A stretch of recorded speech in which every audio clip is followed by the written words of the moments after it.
Hai teman tante semuanya, kali ini melanjutkan lagi serial Genshin Creature Part 2 ya.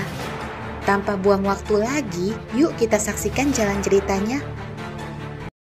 Taesang yang kaget melihat Chaeok membawa beberapa bocah kecil alih-alih Akiko, awalnya menolak untuk membawa anak-anak itu, karena prioritasnya adalah Akiko. Pada saat yang sama, penjaga yang dibunuh oleh Chaeok ditemukan oleh rekan-rekannya, yang mengira anak-anak yang kabur itulah yang melakukannya. Jenderal Ichiro langsung memerintahkan untuk segera mencari dan menemukan mereka. Kembali ke Chaeok yang masih mencoba meyakinkan Taesang untuk menyelamatkan anak-anak itu. Dia menceritakan tentang semua yang dilihatnya di tempat anak-anak itu dikurung, tentang organ-organ tubuh manusia yang diawetkan, dan juga menunjukkan lengan salah satu anak yang dipenuhi luka bekas suntikan. Taesang dan Juntaek tentu saja kaget melihat itu. Kok bisa ada yang setega itu sama anak-anak? Akhirnya, Taesang pun setuju untuk membawa keluar mereka terlebih dahulu. Dengan dibantu Mr. X dan juga Sachimoto, mereka bergegas ke kamar Sachimoto untuk menyembunyikan anak-anak itu di dalam peti yang mereka bawa dalam becak sebelumnya.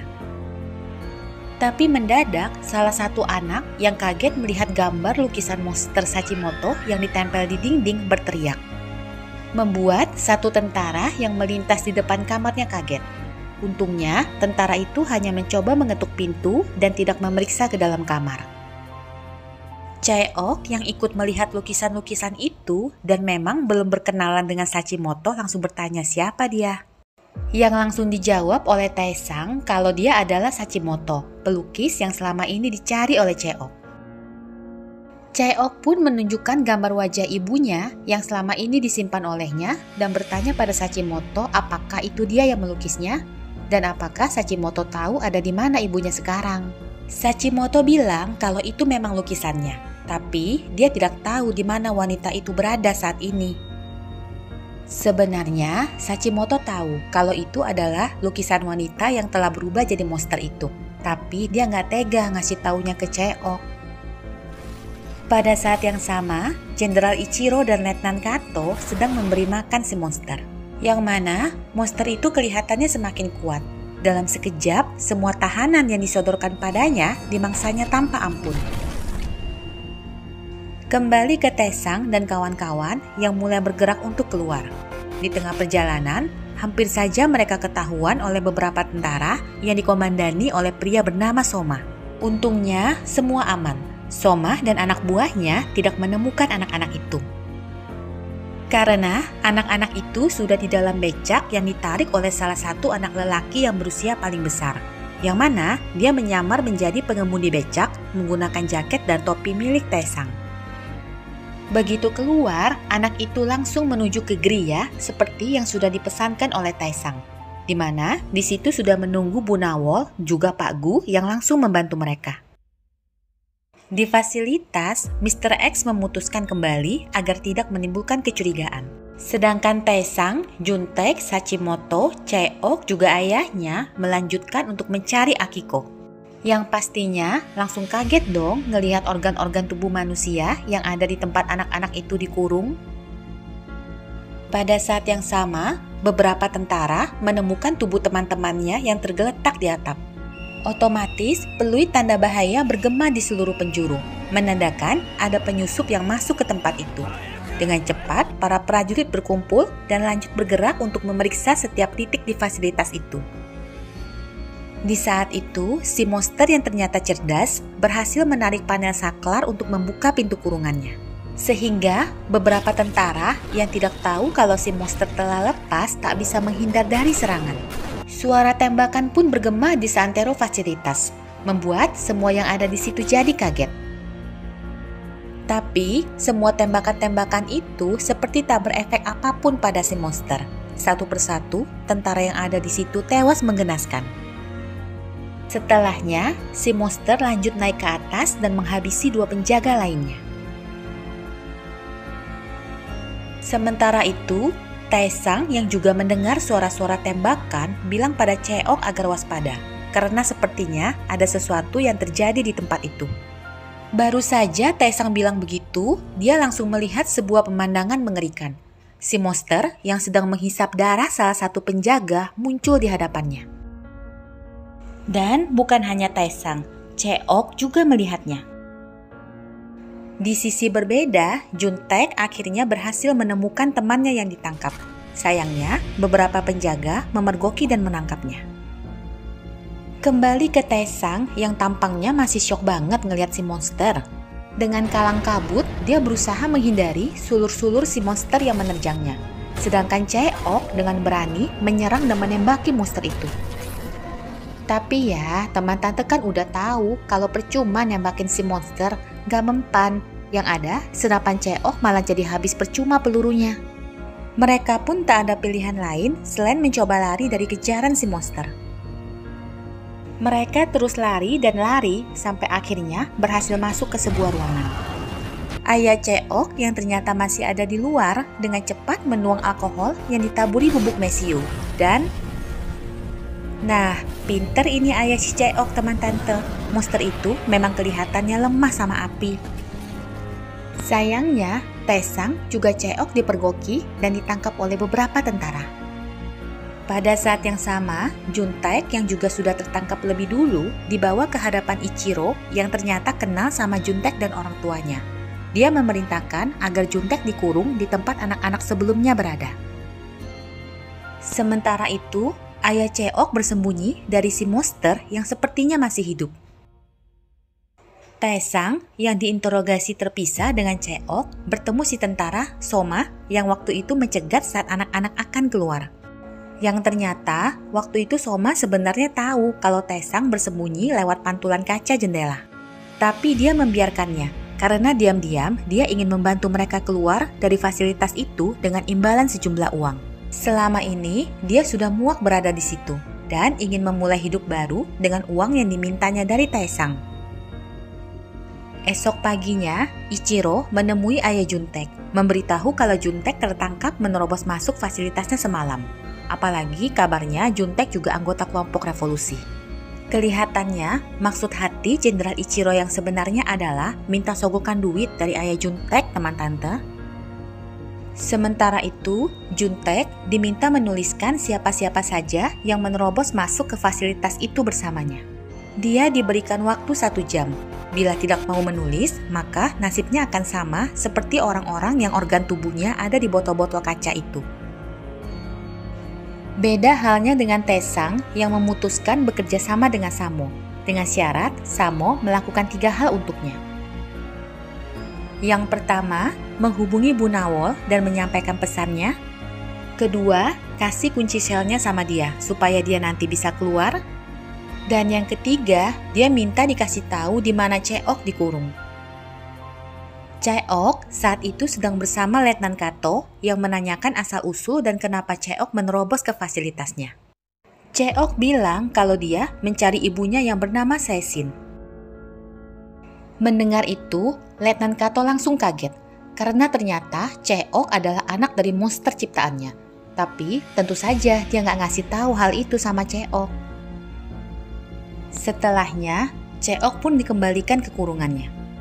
Di kurungan itu, Chaeok langsung menemukan satu fakta yang membuatnya terkejut. Ada kalimat di dinding yang ditulis dengan tinta darah berbunyi, "Ibu merindukanmu, Chaeok." Chaeok pun langsung syok, apalagi setelah melihat semua yang terjadi di fasilitas itu, apakah mungkin ibunya masih hidup? Tak lama, Taesang datang dan juga melihat tulisan itu. Chaeok langsung bangkit berdiri sambil berkata kalau dia akan mencari ibunya, karena bisa saja dia masih hidup. Taesang mencoba melarang dengan bilang itu sama saja cari mati, apalagi ada monster mengerikan yang berkeliaran. Dan mereka masih harus menemukan Akiko. Mendengar itu, Chaeok bilang kalau dia akan tetap kembali mencari Kato untuk menemukan ibunya. Sedangkan Taesang silakan saja untuk melanjutkan mencari Akiko. Pada saat yang sama, Juntaek akhirnya menulis nama-nama mereka semua di kertas yang disiapkan. Berarti taktik intimidasi mental Ichiro berhasil. Juntaek yang takut dirinya akan berakhir dalam botol kaca akhirnya membocorkan semuanya. Kembali ke Taesang yang berpisah dengan Chaeok dan kembali ke kurungan. menepati janjinya untuk menjemput para tahanan yang lain. Sayangnya, begitu sampai, semua kurungan itu sudah kosong. Kelihatannya, mereka semua tidak sabar menunggu dan keluar dengan kunci yang diberikan oleh Taesang tadi. Sementara, Cheok yang ternyata kembali mendatangi Kato menodongkan senjata sambil bertanya apakah dia kenal dan tahu di mana Seisin ibunya. Di sisi lain, para tahanan yang kabur itu dipergoki oleh 3 orang penjaga yang langsung menodongkan senjata. Dengan cepat mereka berbalik arah mencoba untuk kabur, tapi serentetan tembakan menerjang mereka tanpa ampun. Sebagian besar dari mereka pun langsung tewas di tempat.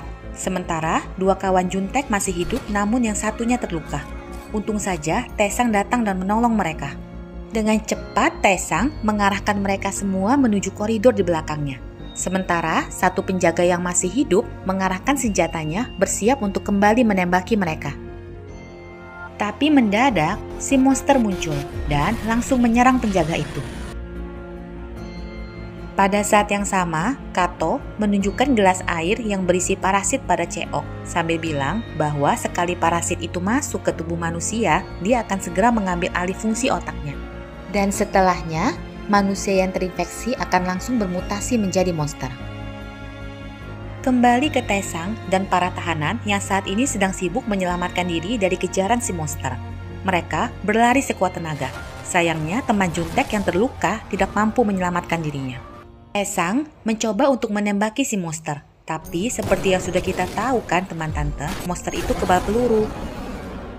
Mendadak, Taesang melihat 1 tabung nitrogen tergeletak di depannya, dan jadi ingat, iya ya, kok sejak masuk ke fasilitas itu, dia melihat tabung nitrogen ada di setiap koridor, jangan-jangan itu disiapkan untuk melumpuhkan si monster jika diperlukan. Dan dengan cepat, dia langsung mencoba untuk membuka kenop tabung nitrogen yang ternyata macet itu. Untungnya, tepat saat si monster akan menerjangnya, Taesang berhasil mematahkan ujung kenop tabung itu sehingga gas nitrogen pun memenuhi seluruh koridor. Dan si monster langsung jatuh tertidur. Letnan Kato akhirnya memberitahu sebuah rahasia mengejutkan pada Cheok, bahwa si monster yang dilihat Cheok itu tak lain dan tak bukan adalah Seisin, ibunya sendiri. Cheok yang mendengar itu tentu saja jadi sangat kaget bercampur marah. Bagaimana mungkin monster yang mengerikan itu adalah ibunya? Sementara itu, Taesang akhirnya bertemu kembali dengan ayah Cheok yang terluka dan langsung menceritakan alasan kenapa Cheok tidak ada bersamanya saat ini. Mereka pun memutuskan untuk berpisah dulu dan nanti berkumpul kembali di ruang kebersihan rumah sakit. Ayah Cheok pergi lebih dulu bersama para tahanan, sedangkan Taesang kembali untuk mencari Cheok. Tapi Cheok ternyata tidak ada di ruangan Kato. Hal itu karena Cheok menyamar jadi tentara dan memaksa Kato untuk mempertemukannya dengan ibunya. Sayangnya, di tengah jalan mereka bertemu beberapa tentara yang mencoba untuk menolong Kato. Di luar fasilitas, mendadak Ishikawa datang sambil membawa 3 kompi pasukan.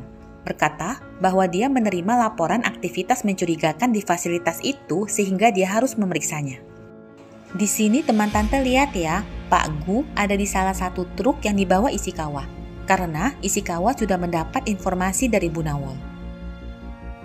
Kita kembali ke Cheok yang berhasil ditangkap dan diikat di kurungan tempat si monster tadinya berada. Sementara para tentara menyebar gas nitrogen di seluruh koridor alur lewat si monster dengan tujuan menggiring kembali si monster ke kurungannya. Rupanya, Kato berniat untuk mengumpankan Cheok pada ibunya sendiri. Begitu pintu kurungan dibuka, Cheok menatap si monster yang mendekatinya itu dengan pandangan takut bercampur dengan sedih dan rasa tak percaya. Bagaimana mungkin monster mengerikan yang ada di hadapannya itu adalah ibunya? Dan sekilas dia melihat kalung ibunya yang masih melingkar di leher si monster. Bersamaan dengan si monster yang akan menyerang Cheok, Cheok pun berteriak dengan sekuat tenaga memanggil ibunya. Hal ajaib pun terjadi teman tante. Si monster langsung berhenti menyerang, dan ingatan tentang Cheok kembali muncul di pikirannya. Melihat itu, Kato langsung menyuruh anak buahnya untuk menembaki mereka. Dan percaya nggak percaya, si monster melindungi Cheok. Dia menggunakan tubuhnya sendiri sebagai tameng agar Cheok tidak terluka.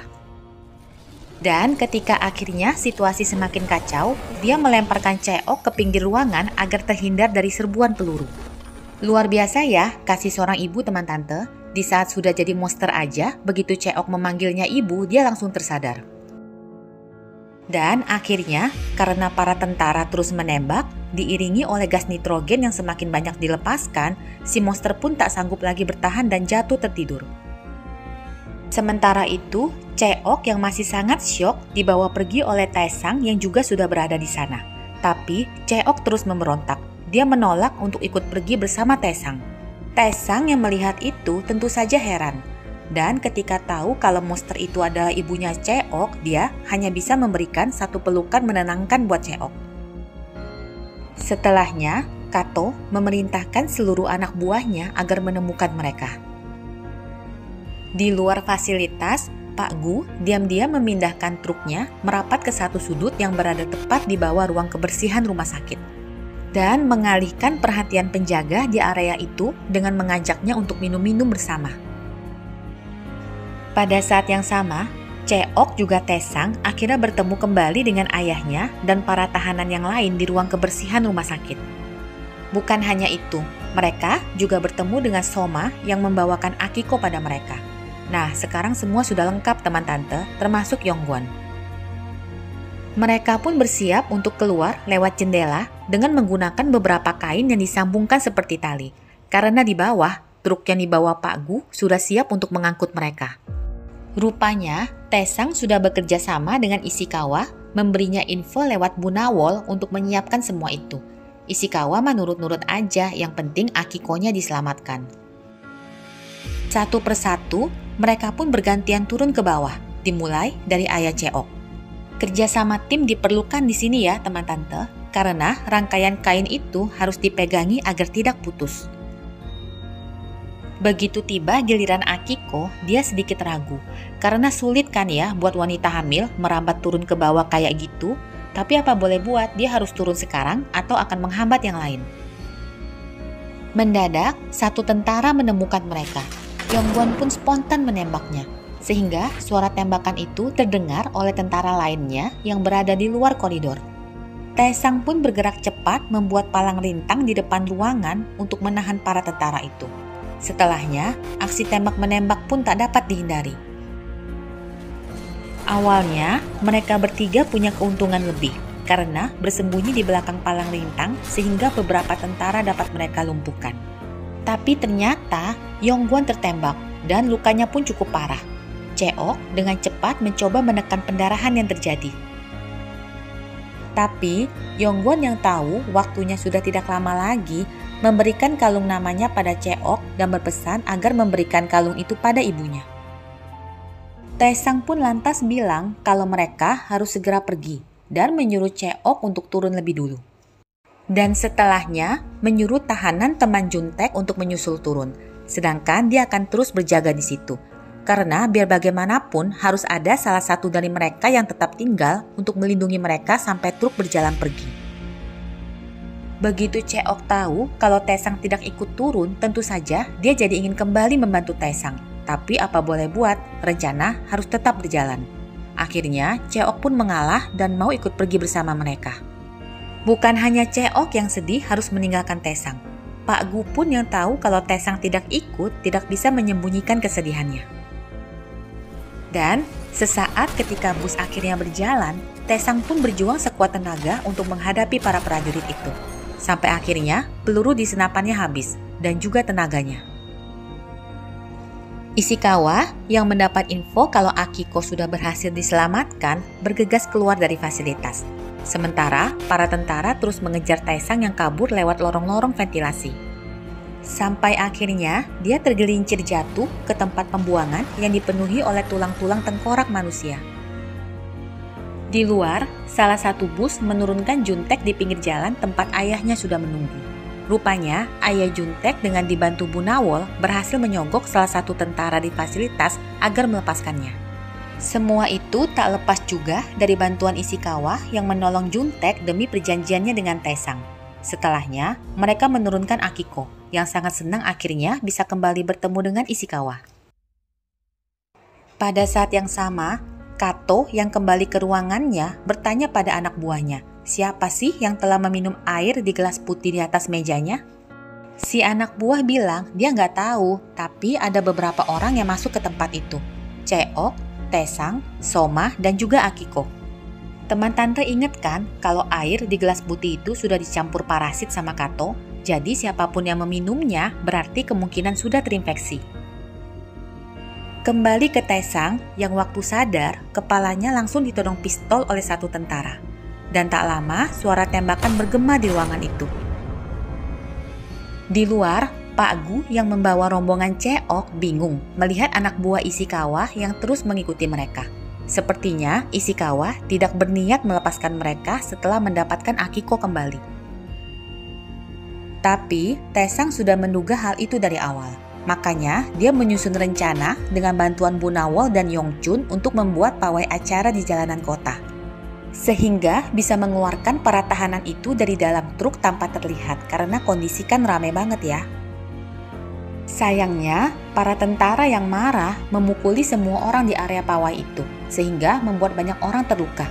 Sama aja ya teman tante, ibarat kata demi menolong beberapa orang, orang lain yang terluka malah jadi lebih banyak. Di fasilitas, Kato masih terus memikirkan siapa sih yang minum air di gelas putihnya, penasaran pakai banget dia. Apakah yang minum air itu adalah Taesang? Part kedua serial ini pun diakhiri dengan Ibu Yongguan yang menerima kembali mesin jahitnya lengkap dengan kalung medali milik Yongguan. Sedih ya teman tante, pada akhirnya ibu dan anak ini tetap saja tidak bisa bertemu kembali. Dan ternyata yang minum air di gelas itu adalah Akiko teman tante. Waduh, gimana ini ya? Dia kan lagi hamil. Yuk kita tunggu kelanjutan ceritanya nanti di part 3 serial Gyeongseong Treasure ini. Makasih ya udah nonton sampai akhir. Jangan lupa di subscribe dan di like juga videonya. Sampai jumpa lagi di part berikutnya.